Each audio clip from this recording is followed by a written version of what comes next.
since you have been into the field of education and you have, contributed to that field, what according to you is the situation of the current education system?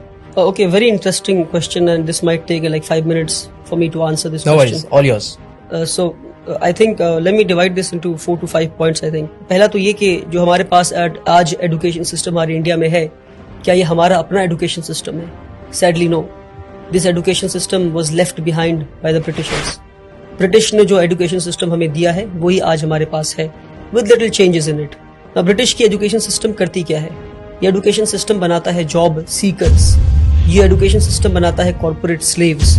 तो British ने एक ऐसा education system लाया, ऐसे लोग मिल सके जो उनको क्वेश्चन ना कर सके, ऐसे लोग मिल सके जो क्रिटिकल थिंकिंग ना कर सके. तो ब्रिटिश की एजुकेशन सिस्टम आपको कॉर्पोरेट स्लेव्स बनाती है, ब्रिटिश की एजुकेशन सिस्टम हमें जॉब सीकर्स बनाती है. But India today needs job providers. दूसरी जो गड़बड़ी हमारे एजुकेशन सिस्टम में क्रीप कर गई वो ये कि हमने पूरी एकेडमिक्स को पास और फेल के मयार पे लाके खड़ा कर दिया. इंटरेस्टिंग.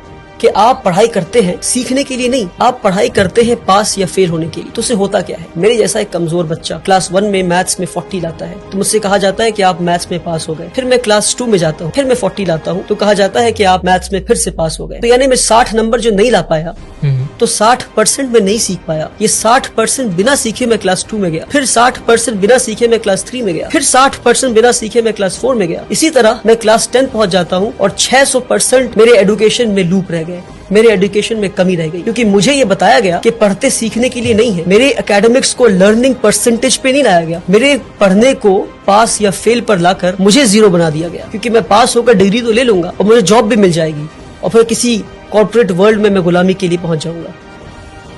तो एकेडमिक्स को पास और फेल से निकालना होगा बाहर हमें और लर्निंग परसेंटेज पे लाना होगा. किसी ने 40 लाया तो 40% सीखा आपने, 60% नहीं सीखा आपने. सीखे फिर आगे बढ़े, जितना सीख सकते हैं सीखे अपने कैलिबर के हिसाब से, फिर आगे बढ़े. अगर आप 99 लाते हैं तो 99% सीखा आपने, आप टॉप नहीं कर गए. 99% सीखा आपने, 1% अभी भी नहीं सीखा आपने. अगर आप 100 में 100 लाते हैं तो पास हुए आप. ये दूसरी बात. तीसरी बात कि हमारा जो एजुकेशन सिस्टम है आज का वो आपको रोट लर्निंग पे फोकस करता है. आप पढ़ते जाते हैं पढ़ते जाते हैं पढ़ते जाते हैं पर आपको पता नहीं आप क्या पढ़. आपने पढ़ा होगा कि इंडिया में जो फूड ग्रेन्स है वो मिलेट है, बाजरा है, जौर है. ये पढ़ा आपने, पर कभी देखा आपने इन चीजों पढ़ा है, but I have not seen it. Correct. मैंने भी कभी देखा नहीं. मेरे ख्याल से मिलेट्स ऑन पर्पस नहीं दिखाया गया इसको. बाजरा तो अगर आप बाजरा देख लेते तो आप पता करते कि बाजरा उगना क्यों बंद हो गया है. हाँ, बंद हो गया. That's what I'm saying. क्यों बाजरा लोग आज नहीं खा रहे? पहले के लोग बाजरा खाते थे, पहले के लोग मिलेट्स खाते थे, जौर खाते थे, आज क्यों नहीं खा रहे? तो experiential learning is what we need, hands on learning is what we need. We need to see and know what we are learning. आज हमें वो दिखाया नहीं जाता, वो बताया नहीं जाता, सिर्फ पढ़ाया जाता. तो आपको पता है कि ये हार्ट है और हार्ट के ये चेम्बर्स हैं, हार्ट में ये आर्टरीज हैं, ये है.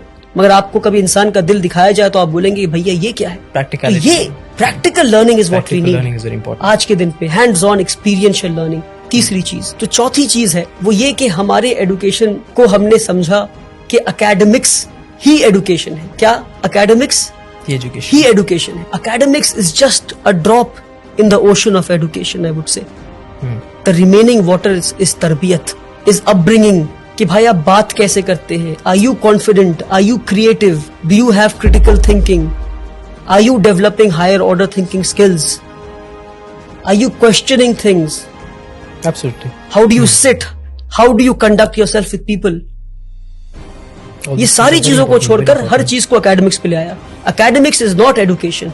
Education is a holistic thing जहां आप एक इंसान को बेहतर इंसान बनाते हैं, एक कॉर्पोरेट स्लेव नहीं बनाते. सबसे बड़ी कमी हमारे एजुकेशन सिस्टम में वो ये हमारे साथ जो फ्रॉड हुआ, मैं कहता हूँ एजुकेशन सिस्टम में, वो ये कि हमने एकेडमिक्स को, हमने सब्जेक्ट्स को स्ट्रीम में बांट दिया. कि भाई अगर आप सबसे ब्रिलियंट बच्चे हैं तो आप पढ़ेंगे साइंस. अगर आप 90 लाते हैं तो साइंस पढ़ेंगे. अगर आप 70 से 80 लाते हैं तो आप कॉमर्स पढ़ेंगे. 50 to 60 लाते हैं तो आप ह्यूमैनिटीज पढ़ेंगे. क्या बेवकूफी है. यानी कि जो इंसान साइंस पढ़ के एटम बॉम्ब बनाना सीख रहा है उसके पास कोई हक नहीं कि वो साइकोलॉजी और सोशियोलॉजी पढ़ के ये समझे कि एटम बॉम्ब को इस्तेमाल नहीं करना था.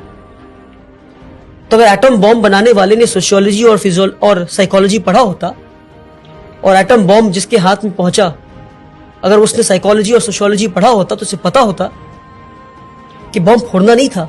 तो इसलिए बता रहा हूं मैं कि हमने सब्जेक्ट्स को स्ट्रीम में बांटकर सबसे बड़ा फ्रॉड किया हमने।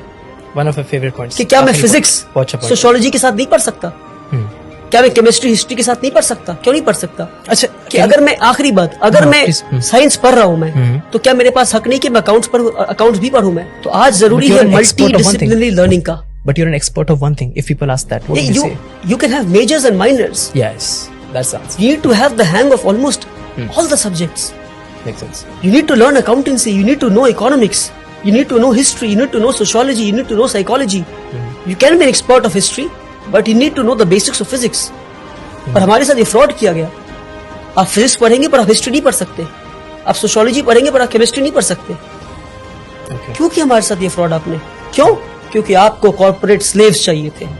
आपको इजी वे बच्चों को देना था कि भाई ये पढ़ो, नंबर लाओ, पास हो, टॉपर बनो, आके हमें सर्व करो। सैडली